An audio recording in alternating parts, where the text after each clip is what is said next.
hoje é que, a partir de agora, nós faremos o programa de uma maneira diferente. Sempre em companhia do historiador Francisco Torres, que, junto com ele, discutiremos a história da cidade, a cultura da cidade, enfim, tudo aquilo que nós temos trazido nesses programas sobre a história de nossa cidade. Inicialmente, eu gostaria de passar aqui a palavra para o Francisco para fazer uma apresentação. O tema de hoje, que nós abordaremos nos próximos programas, é sobre a importância do conhecimento histórico da cidade onde nós vivemos, por que nós devemos conhecer e ensinar também a história da cidade. E é sobre esse tema que nós vamos trabalhar com esse objetivo, levar um pouco da história da cidade a todos. Qual a importância de saber a história de nossa cidade? É isso que nós vamos discutir. Francisco, o que nós havíamos conversado sobre o ensino de história. Qual é a sua opinião sobre essa abordagem? Como que ela deve ser levada às pessoas? A educação, por exemplo, a gente sabe que, de maneira geral, não se ensina, não se trabalha a história da cidade nas escolas da cidade, né? Eu queria que você falasse um pouco sobre isso. Obrigado pelo convite, Wellington. É um prazer estar aqui conversando com você, com os telespectadores. E a questão a respeito de você trabalhar a história, eu acredito que seja fundamental para o desenvolvimento de qualquer pessoa, qualquer sociedade. Você precisa ter o conhecimento histórico como uma base forte na educação. E alguns jovens podem até pensar, mas para que estudar? Para que estudar história de coisa que já passou, coisa antiga? E, na verdade, tudo aquilo que no transcorrer da evolução humana se passou através de história. Nós não percebemos, mas a nossa vida é uma história. Nós nascemos, nós nos desenvolvemos, crescemos, estudamos, casamos, chega um momento de fenecer, as pessoas morrem, e cronologicamente nós passamos por essa terra. E a passagem do ser humano por essa terra, ela contém histórias. O teu documento, a tua identidade, ela foi tirada num determinado dia. Esse dia conta uma história da tua existência. Justamente esse dia de nascimento também conta a história das cidades, dos bairros, das nações. Por isso que eu acredito que quando você estuda a história, seja a grande história, antigamente era chamada dessa forma, a grande história, a história da humanidade, história universal, né? A história universal, a história da humanidade, você fica impactado.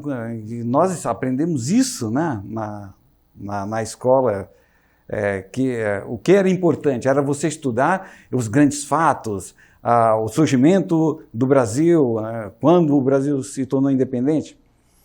Só que no desenvolvimento da história, do estudo da história, foi-se entendendo que quando você adentra num determinado ponto individual, você também vai tecendo, você vai trazendo informações muito preciosas, principalmente a história local.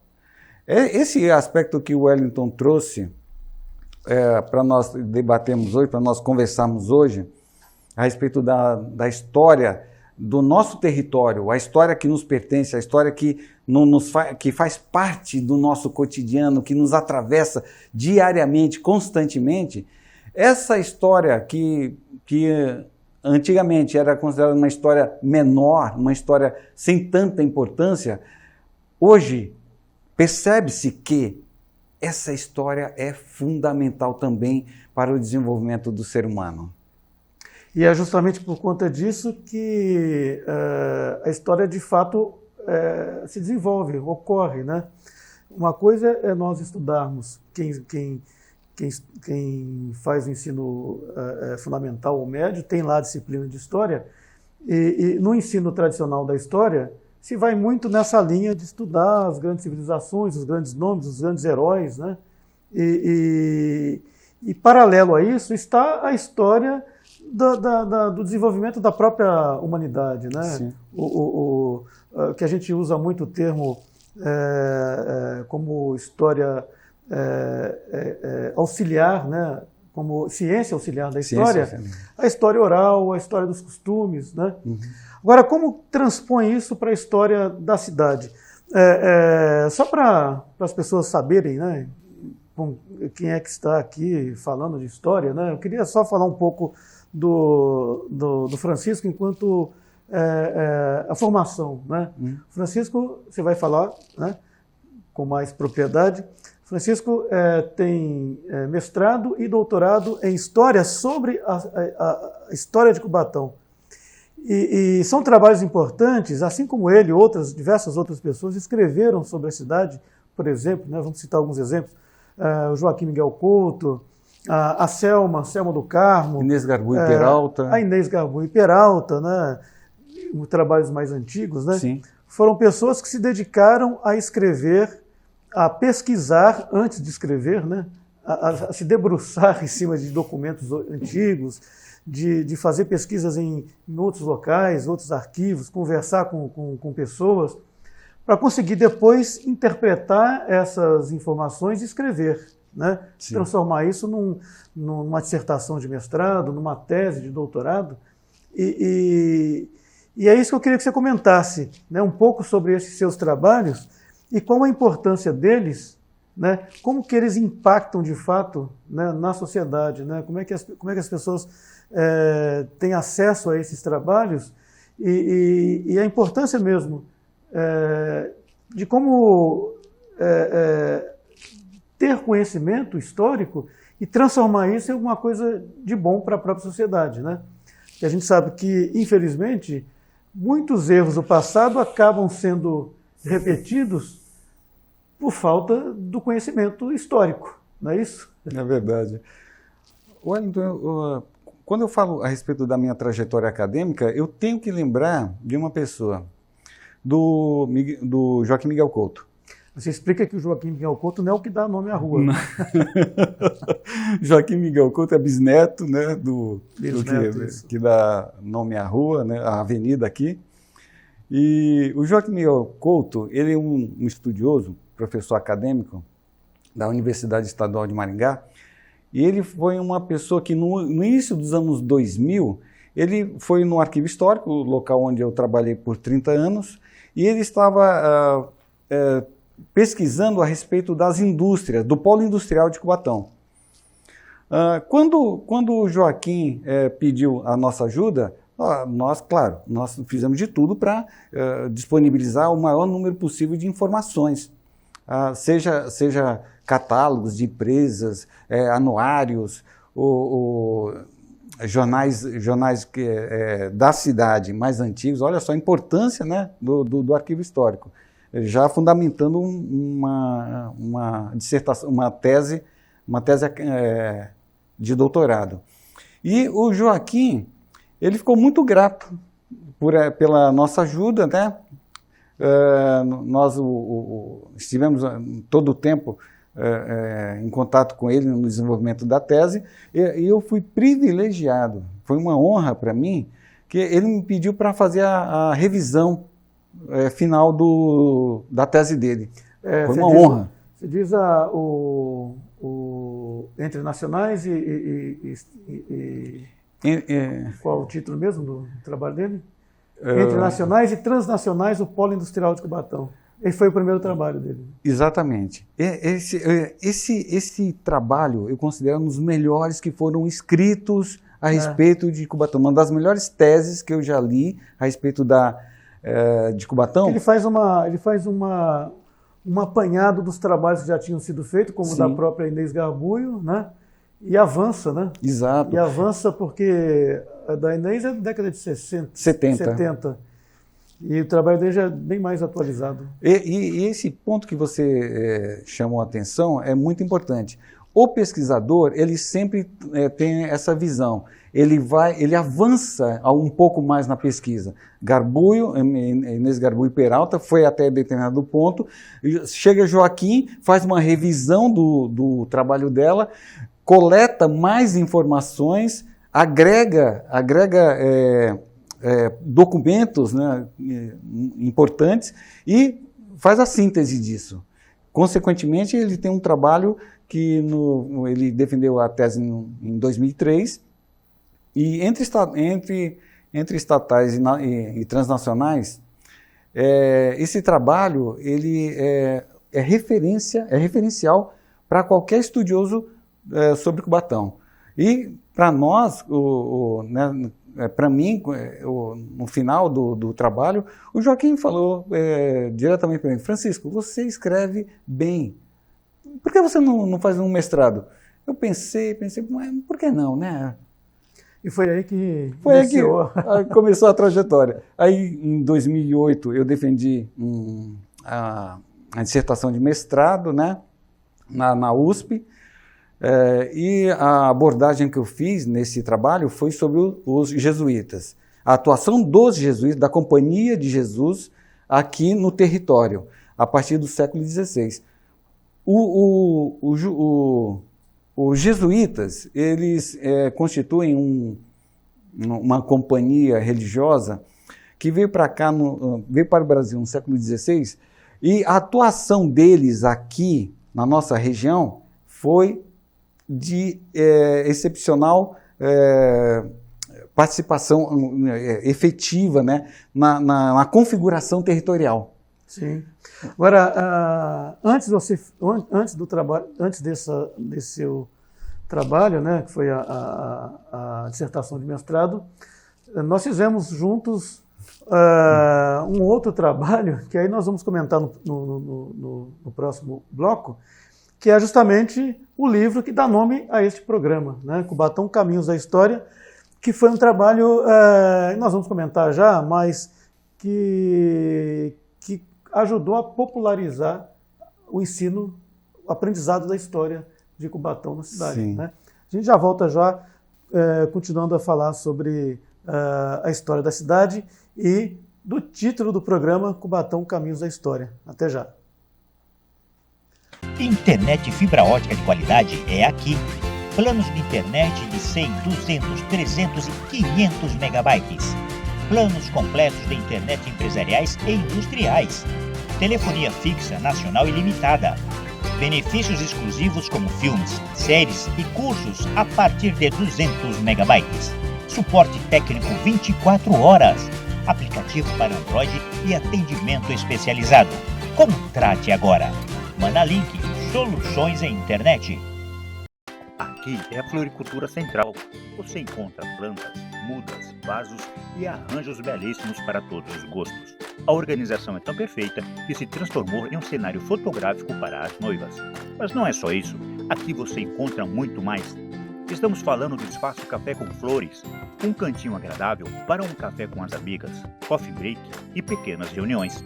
E para você que prefere um evento mais intimista, o Café com Flores tem um espaço para mini casamento. Outro serviço que não sai de moda são as cestas de café para datas especiais. Aqui tem também apresentações do Coral Sambaqui, com declarações de poesias e muita música. Outras atividades bem movimentadas são o brechó brunch e o bingo de plantas e mudas. Como se vê, o Café com Flores é um mix de empreendedorismo, com muito verde, arte, cultura e entretenimento. Café com Flores é na Floricultura Central, Rua Cidade de Pinhal, número 130, telefone 3361-2703. Olá, estamos de volta com o programa Cubatão Caminhos da História. Nesse segundo bloco, nós vamos continuar a falar sobre a importância do conhecimento histórico da cidade, né? E já voltando nesse segundo bloco, retomando o tema, o que nós acabamos de falar, né? O título do programa. E o Francisco está segurando justamente o livro Cubatão Caminhos da História, E a gente podia falar um pouco sobre a história desse livro, né? Porque trabalhávamos no arquivo histórico, né? Isso início dos anos 2000, né? E nós sentimos naquele momento uma necessidade muito grande de se ter alguma coisa para as pessoas estudarem, porque quem ia no arquivo histórico geralmente não tinha acesso a trabalhos muito científicos, né? Que nem podia levar para casa, e o acesso era muito pequeno, não tinha internet naquela época, né? Mas esse não foi o primeiro, né? Exatamente. O que você precisa saber sobre Cubatão? Foi um livreto de 44 páginas. Porque, na verdade, naquele momento, os concursos públicos que eram realizados pela prefeitura, hoje não, mas naquela época caíam muitas questões sobre a história da cidade. E a gente não dava conta de ajudar a quantidade de pessoas que procuravam a biblioteca e o arquivo para estudar para o concurso, né? E você tinha que pegar os trabalhos, ler os trabalhos e passar aquelas informações para muita gente. Nós, inclusive, na época, organizávamos, né, grupos de pessoas para você falar de uma vez para várias pessoas e não ficar ali em um atendimento individual. Foi quando surgiu a ideia de se fazer o livreto, né? Exatamente. Era a época que os documentos não podiam sair do arquivo, para o pessoal xerocopiar e tal. E a ideia foi desenvolver esse trabalho pequeno, né, que as pessoas pudessem compulsar rapidamente. E surgiu lá o que você precisa saber sobre Cubatão. Parece um título meio pretensioso, né? Sim, mas que ajudou de fato ajudou muita bastante, gente, né? É verdade. Logo após, né, esses concursos, até hoje a gente encontra pessoas, olha, eu passei naquele concurso, sou servidor público porque estudei naquele livreto, sim, né? Porque sim. Vocês falaram lá sobre a história da cidade. Exatamente. Mas aquele livreto nós utilizávamos basicamente os trabalhos que já existiam no arquivo histórico. Acho que a grande diferença desse livro foi de fato a pesquisa, né? Sim. E aí a gente volta nesse tema que é importante, que é a pesquisa histórica. Muitas coisas que estão escritas aí, você não tinha muito acesso nos trabalhos aqui. Não. Nós conseguimos através de pesquisa. E aí você poderia falar um pouco como que era essa rotina de pesquisas que nós empreendemos para conseguir... Nossa, uma verdadeira aventura. Por exemplo, várias vezes fomos a São Paulo pesquisar no Arquivo Público do Estado de São Paulo. O Arquivo do Estado, né? O chamado Arquivo do Estado, né, mais conhecido. A Alesp, a Assembleia Legislativa do Estado de São Paulo, também um local que possui farta documentação das cidades do Estado. E olha, vale a gente continuar batendo nessa tecla, Wellington. É necessário nós estudarmos a história local. Você me perguntou no primeiro bloco a respeito do meu trabalho no mestrado. E eu peço licença também para falar do doutorado. Foi na sequência. Doutorado você acabou de defender, né? Final de 2023, eu defendi uma tese, agora nesse momento foi na Unicamp, e abordava o seguinte: açorianos, africanos, alemães e o caminho do Cubatão. As datas, né, entre as datas 1803 e 1867. E se no meu primeiro trabalho acadêmico eu falei sobre jesuítas, que abordava o século XVI ao XVIII aqui no território, nessa tese eu foquei no século XIX, aqui em Cubatão, aqui nessa região. A atuação dos açorianos que são tidos, né, como aqueles que fundaram Sobre os açorianos, você podia explicar melhor para quem está assistindo, né? Quem eram, né? Quem eram esses açorianos, né? De onde vieram? Os açorianos, eles foram convidados pela coroa portuguesa para virem para o Brasil, isso daí no século XVIII, mas houve um fluxo mais intenso no início do século XIX, porque a coroa portuguesa apresentou vários benefícios para trazer os açorianos, que provêm da Ilha dos Açores, que faz parte de Portugal até hoje, né? E a coroa portuguesa queria, porque queria trazer essas pessoas para o Brasil.